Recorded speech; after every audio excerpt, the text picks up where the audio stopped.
Hello there, this is Heirs to the Kingdom channel, and today's lesson we're doing chapters 11 and 12 of Leviticus. If you're new to this, it's a Bible study channel going through the King James Bible, not skip anything as scriptures command. So I do recommend, if you would, like, subscribe, and share this content. And we can get started in this lesson. First of all, I apologize for last video. I heard it afterwards of how my voice changed a lot because it was a Bluetooth microphone. So I'm now back with the wired one. I guess I should have spent more than $28 for a Bluetooth headphone with microphone set. I heard that. It's like, my voice got slower and it sounds like I'm like, whoa, what's that? Like, I guess that Bluetooth system can't keep up. And so, anyways, I'm back to the wired one. I'll probably use that thing for my phone or something because it'll work for there too. So, I'm not out completely with it, but yeah. I thought that was a little funny there. I'm like, oh, okay. I don't know if I've gotten any replies or yet, Knox, about that, I don't remember hearing that the first time I used it, but the second time I did. So, anyways, moving on from that. Last lesson we had more rules for sacrifices and stuff. Today we're going to start talking about the unclean items, the more of the dietary laws. But last lesson we had people, two of Aaron's sons that didn't do things right, and they brought unknown fire to the tabernacle, doing stuff with it, and God took their lives for it. And then the other two Aaron's sons who weren't anointed, and Aaron, instead of eating a certain sacrifice, they burned it instead. Moses was upset about that because, it is not what God said directly. He said, but, if I would have continued on in like manner of what happened to, that sacrifice that was supposed to eat, then it would not be, God would not like that either. And it says, in the last verse says, and when Moses heard that, he was content. It's like, okay, yeah, you're right. It's like, that's kind of one of those areas, danged if you do, danged if you don't situation. So God's very understanding about a lot of stuff, but when you specifically go out to disobey and do opposite of what he says, he doesn't like that at all. Especially, if you say you will follow and obey, and then you live the life of a hypocrite. He hates that the most. So, let's go ahead and get started here. Chapter 11, verse 1. And the Lord spake unto Moses and to Aaron, saying unto them, Speak unto the children of Israel, saying, These are the beasts which ye shall eat among all the beasts that are on the earth. Whatsoever parteth the hoof, and is cloven-footed, and cheweth the cud among the beasts, that shall ye eat. So the reason why normally people don't eat camels, because they have the hoof that's parted, but it's not cloven-footed. Horses don't have feet like that, but goats, sheep. I don't know about goats and sheep. I already had the other parts in there saying that those were not to be eaten of. I guess those were for making fabric more. Cows, of course. Cows and oxen can be. Stuff like that. The cheweth the cud. Continue on here, verse 4. Nevertheless, these shall ye not eat of them that chew the cud, or of them that divide the hoof, as the camel, because he cheweth the cud, but divideth not the hoof. He is unclean unto you.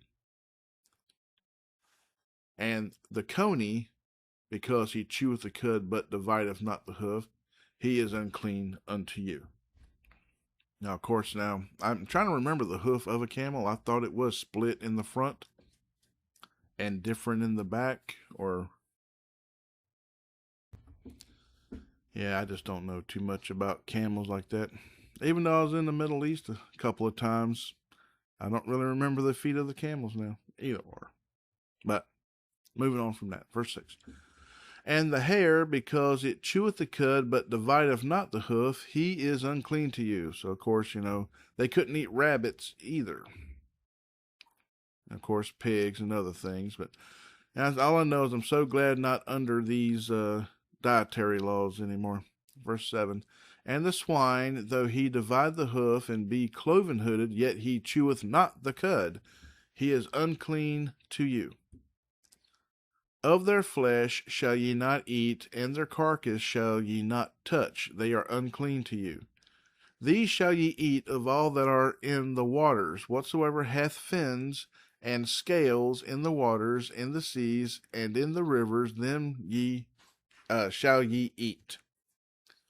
Of course, catfish are unclean and stuff like that because they have skin, they don't have scales.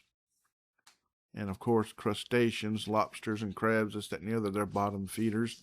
They don't have fins or scales. But yeah, I said they have very strict dietary stuff, and it's like, but I said if you want to eat this way, you're more than welcome to. You're just not bound by it no more. Verse 10. And all that have not fins and scales in the seas and in the rivers, of all that move in the waters, and of any living thing which is in the waters, they shall be an abomination unto you. They shall be even as abomination unto you. Ye shall not eat of their flesh, but ye shall have their carcasses in abomination. Whatsoever hath no fins nor scales in the waters, that shall be an abomination unto you.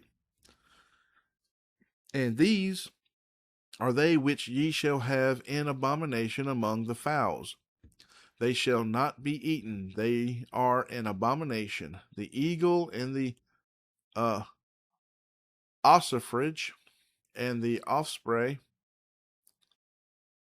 and the vulture and the kite after his kind, every raven after his kind, and the owl and the nighthawk and the cuckoo and the hawk after his kind.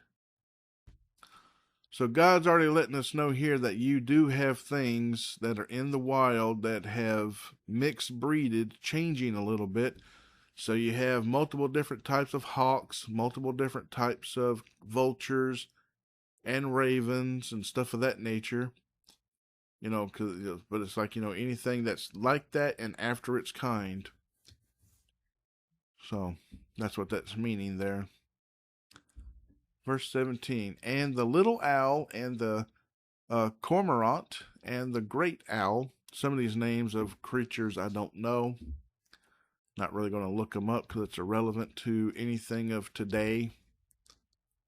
You can look them up if you want to. Verse 18, and the swan and the pelican and the gier eagle and the stork, the heron after her kind, and the lapwing and the bat. All fowls that creep going upon all four shall be an abomination unto you. Yet these may ye eat of every flying creeping thing that goeth upon all four, which have legs above their feet to leap withal upon the earth. Even these of them ye may eat, the locust after his kind, and the bald locust after his kind, and the beetle after his kind, and the grasshopper after his kind. But all other flying creeping things which have 4 feet shall be an abomination unto you. And for these ye shall be unclean. And for these ye shall be unclean. Whosoever toucheth the carcass of them shall be unclean until the even. And whosoever beareth aught of the carcass of them shall wash his clothes and be unclean until the even. The carcasses of every beast which divideth the hoof, and is not cloven-footed, nor cheweth the cud, are unclean unto you. Every one that toucheth them shall be unclean. And whatsoever goeth upon his paws among all manner of beasts that go on all four, those are unclean unto you. Whoso toucheth their carcass shall be unclean until the even. So most of these things with the paws, they're on all four, these type of beast stuff, they eat meat. And, it's more likely why, they are banned from being able to be eaten is because they eat other animals. And you don't always know what they've eaten. So you are what you eat. And some people would be eaten by these animals. So in many ways, that would mean that you're a cannibal if you eat the animal that ate another person, because that animal now has that human blood in its system because of that. But there's many ways to look at this about reasons why, but don't really matter. We're not under it anymore. But the main thing is you just do what you're told and you ain't got to worry about it. And sometimes it doesn't matter why. Just like a lot of people want to question God's decisions on this, that, and the other today. And it's like, why question it? Just, live by it and be done with it. But some people always want to question things. Let's continue on here, 28. And he that beareth the carcass of them shall wash his clothes and be unclean until the even. They are unclean unto you. These also shall be unclean unto you among the creeping things that creep upon the earth, the weasel and the mouse and the tortoise after his kind, and the ferret and the chameleon and the lizard and the snail and the mole. These are unclean unto you among all that creep, whatsoever doth touch them, when they be dead, shall be unclean, even until the even. I'm sorry, did I read that straight? Shall be unclean until the even. Yeah, so the snail would be, they eat dead things. The lizards, so they eat bugs. Yeah, the other stuff is always something that eats grass or eats plants of some sort. Nothing that eats other insects or, I guess that's the common denominator there. It's everything that eats other things, like the mole. They eat worms. They eat all these bugs in the ground. And ferrets, oh gosh, they're horrible. They kill things and drink the blood. Is it a ferret? No, the weasel does that. I don't know what the ferrets eat. But more than likely, they'd eat something like the same thing as weasels because they're kind of like the same thing. Of course, a mouse will eat anything. Tortoise eats animals. Yeah, I guess that's the common denominator. Verse 32. And upon whatsoever any of them, when they are dead, doth fall, it shall be unclean, whether it be any vessel of wood, or raiment, or skin, or sack, whatsoever vessel it be, wherein any work is done, it must be put into water, and it shall be unclean until the even, so it shall be cleansed. And every earthen vessel whereinto any of them falleth, whatsoever is in it shall be unclean, and ye shall break it. Of all meat which may be eaten, that on which such water cometh shall be unclean, and all drink that may be drunk in every such vessel shall be unclean. And every thing whereupon any part of their carcass falleth shall be unclean, whether it be oven or ranges or for pots. They shall be broken down, for they are unclean, and shall be unclean unto you. So if any of these unclean things even touch your water, your vessels, your clothes, your whatever, all the stuff, it's now considered unclean. It's got to be clean or destroyed. Yeah, very strict guidelines for this stuff. 36. Nevertheless, a fountain or pit wherein there is plenty of water shall be clean, but that which toucheth their carcass shall be unclean. And if any part of their carcass fall upon any sowing seed which is to be sown, it shall be clean.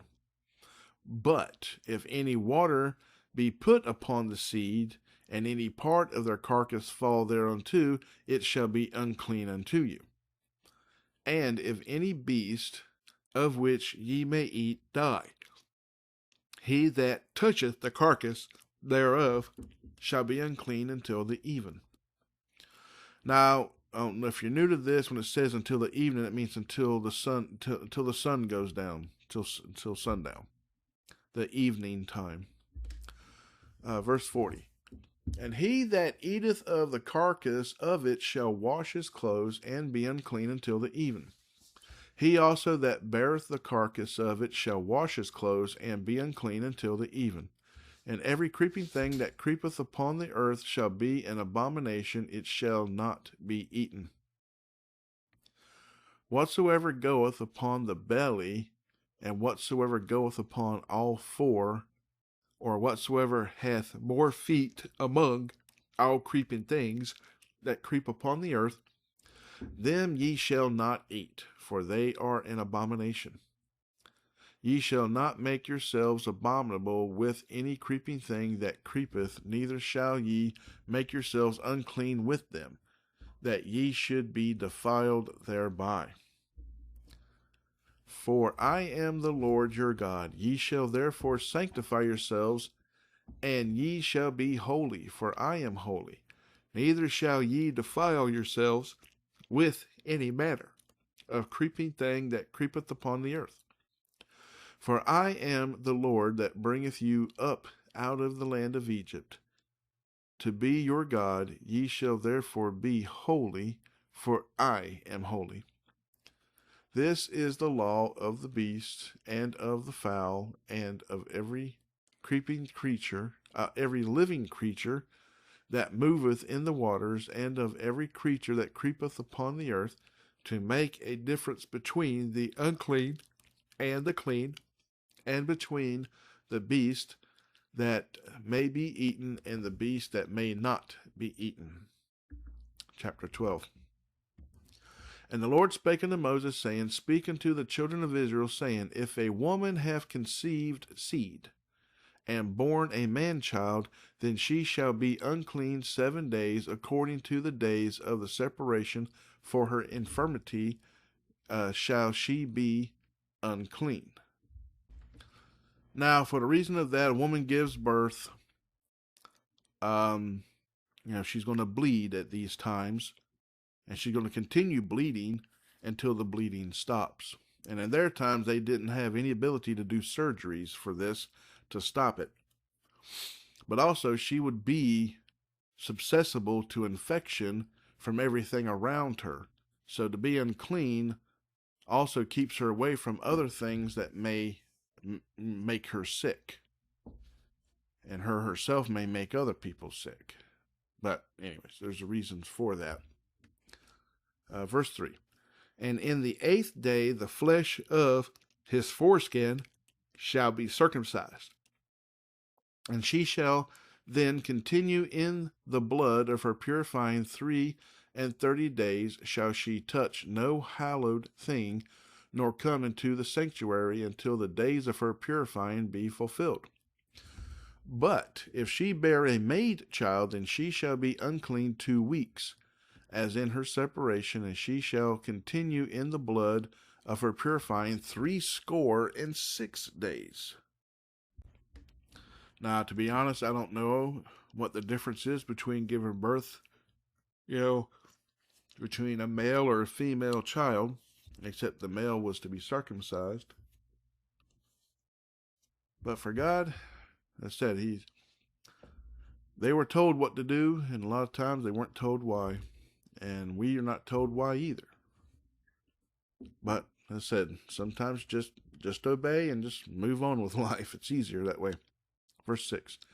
And when the days of her purifying are fulfilled for a son, or for a daughter, she shall bring a lamb of the first year for a burnt offering, and a young pigeon or a turtle dove for a sin offering unto the door of the tabernacle of the congregation unto the priest, who shall offer it before the Lord and make an atonement for her, and she shall be cleansed from the issue of her blood.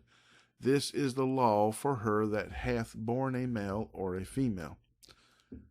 That'd be really weird to have to do a sacrifice just because you gave birth. You had a child. Like I said, I'm so glad we're not under this stuff today. It's just, life's hard enough as it is. Let's continue on here. Last verse of 12. And if she be not able to bring a lamb, then she shall bring 2 turtles or 2 young pigeons, the one for the burnt offering and the other for a sin offering, and the priest shall make an atonement for her, and she shall be clean.